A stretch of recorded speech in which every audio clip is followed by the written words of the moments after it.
All right, welcome to The Explainer. So today we're going to talk about something pretty amazing, how Portugal is totally rewriting its own story, shifting from a place you know for great holidays to a real powerhouse in the global digital economy. So, let's start our story at the Web Summit in Lisbon. You know, it's this huge tech festival that takes over the city every November. But this year, you could just feel it in the air. Something was different. It wasn't just about the next big app. It felt like a massive shift for the entire country was actually happening, right then and there. And really, that's the big question here, isn't it?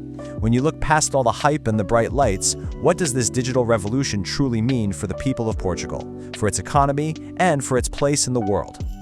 Okay, so let's dig in and look at the actual signs of this change. You know, the concrete evidence that shows this whole transformation isn't just talk. It's literally being built from the ground up. I mean, the ambition here is just wow. We're not talking about small tweaks. We're talking about a massive AI gigafactory, one of the biggest data centers in all of Europe, and brand new undersea cables that are going to completely reshape how data flows around the world. These are absolute game changers. And this just perfectly captures the whole shift in thinking. Think about it. On a map, Portugal's always been kind of on the edge of Europe, right? But in this new digital world, with these new connections across the Atlantic, it's suddenly becoming a critical hub, right at the center of everything. And what's really cool is that this isn't just a Lisbon thing. We're seeing this innovation pop up all over the country. Cities like Porto, Braga, and Coimbra are becoming their own powerhouses for things like health tech, AI, and deep tech. The whole country is getting in on the action.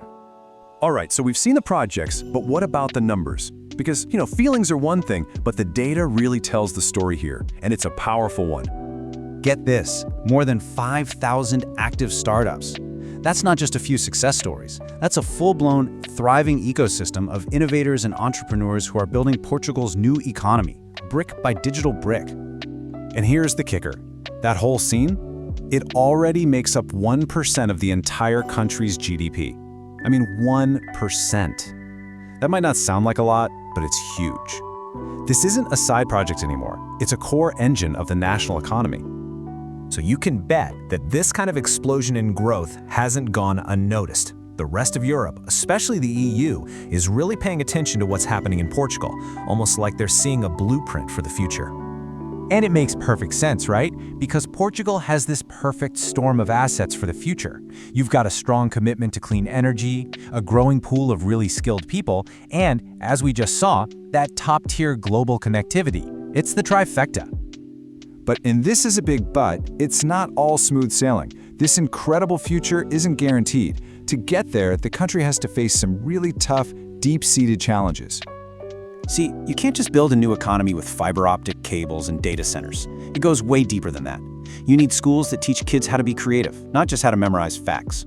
You need a government that's thinking 10, 20 years down the line, not just about the next election.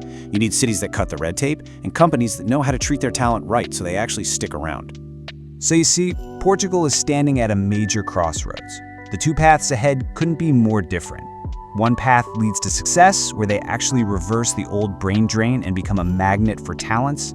The other path, well, that's where you get this split. A digital Portugal and a traditional Portugal living side by side but worlds apart, creating a brand new digital divide. Now, even with all those challenges, and they are real, there's a strong feeling, a really compelling argument that things have gone too far to turn back now. The momentum might just be irreversible. Just look at how things have changed over time. It used to be that all the best and brightest talent was leaving Portugal to find opportunities elsewhere. Now you've got investors showing up with cash, you've got homegrown billion-dollar companies, unicorns, and the best talent from around the world is choosing to move there. Every single sign is pointing up. And that's the key takeaway here. The Web Summit might have lit the match, but the fire is burning on its own now. The whole ecosystem is strong enough to keep itself going. It doesn't matter if the conference stays or leaves, Portugal's digital future is here to stay. You know, this quote just nails it. It's a complete rebranding of a nation, from a place you go for vacation to a place you go to build your future. It's a total shift in how the world sees Portugal and how it sees itself. And that really leaves us with the biggest question, the one that matters most. The digital future is coming, no doubt about it. But the real test? The challenge for the next decade is making sure that this incredible moment lifts everyone up. Can Portugal make sure that this transformation is for everybody? We'll have to wait and see.